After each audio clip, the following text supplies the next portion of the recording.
This painting, like most of my paintings, starts with a drawing, lines, just pencil lines.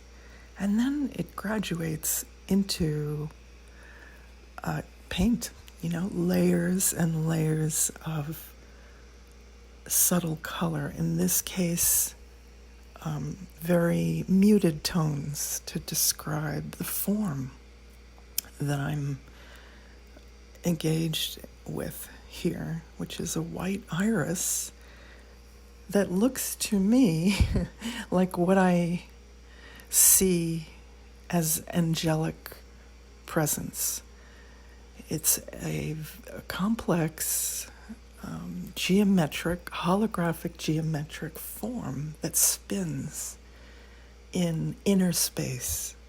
The petals are like just full of life for me as I work with this form. And in this painting, I'm actually using a lot of color, but it is very toned down. So it's really subtle, like what you see when the lights are turned down a little bit. It's hard to get a white iris to be really colorful without making it black and white.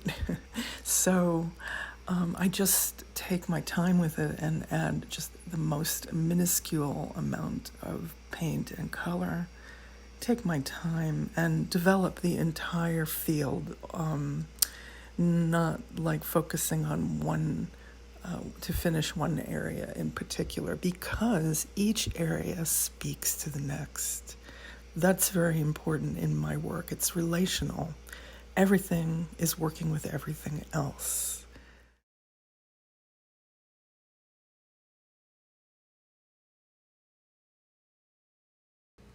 The paper I'm using here is Arch's Rough Press, and it's a new choice for me.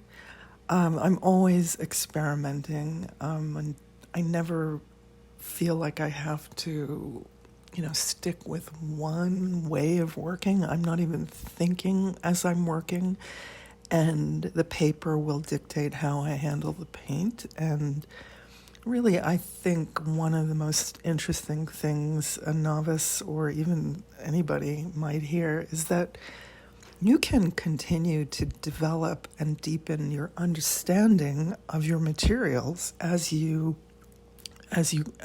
progress in time, because there's always something new it's going to reveal and teach you. So here I'm learning about how thirsty this type of paper is or can be, whereas with a hot press paper, it's very, very smooth, so things tend to sit more on top of the substrate. The paint tends to sit more on top, and you have to build layers in a slightly different way. It's a complex thing, and it's only learnable by experience. You really just have to try things and see how it goes. And so that's what I'm doing in this piece at this point that you're seeing it now.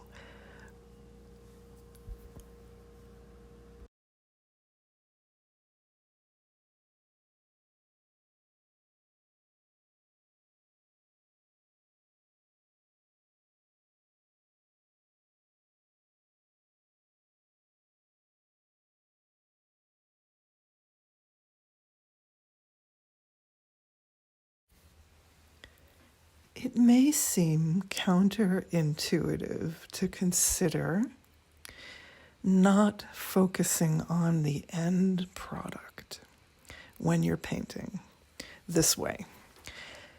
Because if you do, then you set yourself up for a predetermined outcome, when the fun of it is being in discovery, being in a place of not knowing, and constantly in a constant state of mind where you're exploring. And I just tell my students that you're in discovery mode, you're in curiosity. And these are really basic tenets of meditation, so far as I know, even though what I teach is not a kind of meditation that's connected with any kind of lineage, but it's a very natural kind of meditation, or becoming familiar with, getting to know something, resting your attention in a very full way on your subject matter, and allowing your sight and your senses to open into deeper levels of perception. So it's not so much about creating a product or a finished outcome, and you have to kind of steer away from that. And I have ways of creating that effect for my students, but it's what you wind up with is something that almost surprises you, does start to satisfy your desire to see a beautiful finished product, but ironically, you can't focus on that if that's what you want. So it's might sound a little counterintuitive, but if you're watching this and you've come this far, you might have a sense of what I'm talking about. And after, I'm just sharing my way, and there's as many ways as there are people. So, but this could help lessen the stress of everyday life, let alone create paintings that you will love to see in sustainable ways that really nurture and feed your creativity as you develop as an artist. So thanks for joining me, and I hope to see you again here soon.